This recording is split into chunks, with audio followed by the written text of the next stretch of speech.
रघुवर लोगन के प्रणाम। हम चंद लाइन का हम नीतीश कुमार के 20 साल रघुवर लोगन देगल बनी तो वही के रिगार्डिंग कुछ कहा तनी सुनी रघुवर लोगन। यदि बुरा लगी तो माफ़ करी रहुआ और अच्छा लगी तो कोनो बात नहीं है, सब ठीक बा। कहते नहीं 20 बरस भइल सुशासन बाबू, 20 बरस भइल सुशासन बाबू, फिर भी बिहार भइल बदहाल बा। 2005 से 10 के टेन्योर में नीतीश कुमार बहुत अच्छा काम किए, तो उसके हिसाब से उनको सुशासन बाबू को टैग दिया गया। आज भी मैं उसी के हिसाब से उनको प्रेजेंट कर रहा हूँ। तो 20 बरस भइल सुशासन बाबू, फिर भी बिहार बदहाल बा। रउआ बताई कैसे चलत बा, रउआ बताई कैसे चलत बा विकास के रेलगाड़ी, रउआ बताई कैसे चलता विकास के रेलगाड़ी। सपना बुनत शहर के लइका, सपना बुनत शहर के लइका, माए रोएली लिखे चिट्ठी। आज भी 20 साल बाद हम लोग ये देख रहे हैं कि शिक्षा के लिए स्पेशली हम लोग बाहर जा रहे हैं। हम तो जान नहीं बाहर पढ़ल नहीं कहीं नौकरी करत नहीं, वहीं बस जाता नहीं सब लोग।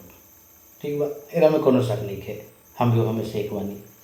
ठीक बा, तो माई बाप लोग वही से लिख के ली चिट्ठी, बात करे ली। अब व्हाट्सएप की सुविधा बा, वीडियो कॉल की सुविधा बा, तो लोग को बात करे ली। तो लिखने वाली शहर बुनत बा शहर के लइका, माए रोवेली लिखे चिट्ठी।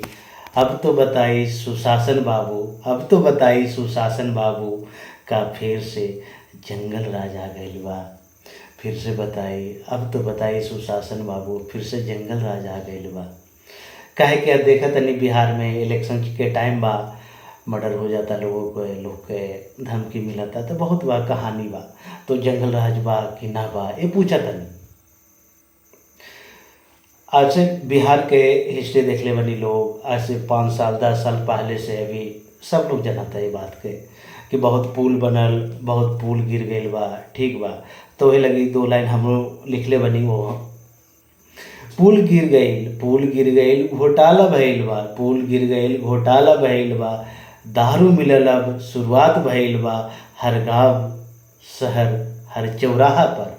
कहतनी कि नीतीश कुमार 2016 में दारू बंद कैलन, बट दारू मिलता, सब लोग जानता ये बात, प्रशासन जानता, नीतीश कुमार जानता, और उनके इर्द गिर्द जो भी लोग बड़न सब लोग जानता ये बात के।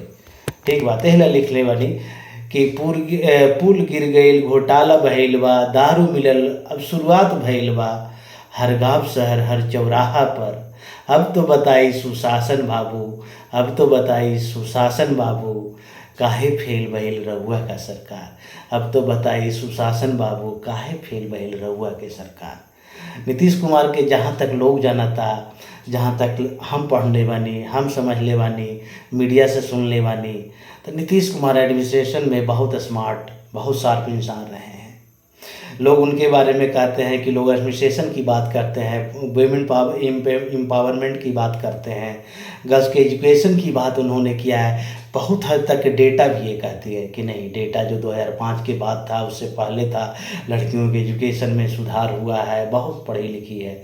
लेकिन ग्रेजुएशन के बाद फिर भी उसी में, या 10th 12th के बाद उसी चक्री में फंस कर रहेगी। उसके बाद सुशासन बाबू ने उन्हें कुछ नहीं दिया है, लेकिन हाँ बहुत कुछ उन्होंने दिया भी है, इससे नकारा भी नहीं जा सकता है। तेल कहता नहीं 20 बरिस भइल सुशासन बाबू, फिर भी बिहार बहाल बा, फिर भी बिहार बेहाल बा। न शिक्षा न रोजगार बा, न शिक्षा न रोजगार बा। अस्पताल के भइल बेहाल बा, अस्पताल भइल बेहाल बा। न शिक्षा न रोजगार बा, अस्पताल भइल बेहाल बा। पुलिस प्रशासन लाचार बा, पुलिस प्रशासन लाचार बा। अब कैसे चली रउआ के सरकार, अब कैसे चली रउआ के सरकार। अब तो बताई सुशासन बाबू, अब तो बताई सुशासन बाबू, का फिर से जंगल राज के आगाज बा। फिर से बताई सुशासन बाबू, का जंगल राज के आगाज बा। कबले करम रउआ जंगल राज के बाद, कबले करम रउआ जंगल राज के बाद। 20 साल रहुआ रहले बनी चीफ मिनिस्टर, शायद 17 महीना या 1 साल मांझी जी बीच में थे। ठीक है, मांझी जी के बाद तो 19 साल मान ले तनी कि रहुआ बनी, फिर भी आज कहा तनी जंगल राज के बात कर रहा तनी रहुआ, तो ठीक नहीं खे कि जंगल राज 20 साल बाद रहुआ कहा तनी कि जंगल राज बा, तो 20 साल पहले 20 साल बाद रहुआ का कैले रहनी, ये 20 साल के बीच में रहुआ का कैले रहनी, ये सवाल बा लोग के, जनता के, हमरो जनता के हिसाब से। कबले करम रहुआ जंगल राज के बाद 20 बरस भइल फिर भी वही हाल बा, 20 बरस भइल फिर से वही हाल बा।